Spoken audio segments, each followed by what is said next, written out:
পুতুলপট্টির কাছে নাপিতপাড়ায় গোপাল ভাঁড়ের বাড়ি ছিল বলে জানা যায়।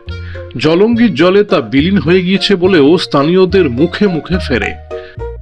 গোপাল ভাঁড় ছিলেন মধ্যযুগে নদিয়া অঞ্চলের একজন প্রখ্যাত কাল্পনিক রম্য গল্পকার, ভাঁড় ও মনোরঞ্জনকারী। তাঁর আসল নাম গোপাল চন্দ্র প্রামাণিক। তিনি অষ্টাদশ শতাব্দীতে প্রখ্যাত রাজা কৃষ্ণচন্দ্রের রাজসভায় নিযুক্ত ছিলেন।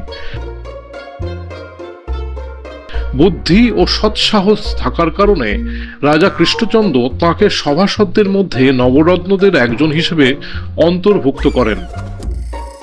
পুতুলপট্টি থেকে রাজা কৃষ্ণচন্দ্র ও তাঁর মন্ত্রী গোপাল ভাঁড় ও তাঁর স্ত্রীর 4টি মাটির পুতুল কিনি 550 টাকায়। এখানে মূল্য গৌণ, কাজটাই সেরার শিরোপা পায়।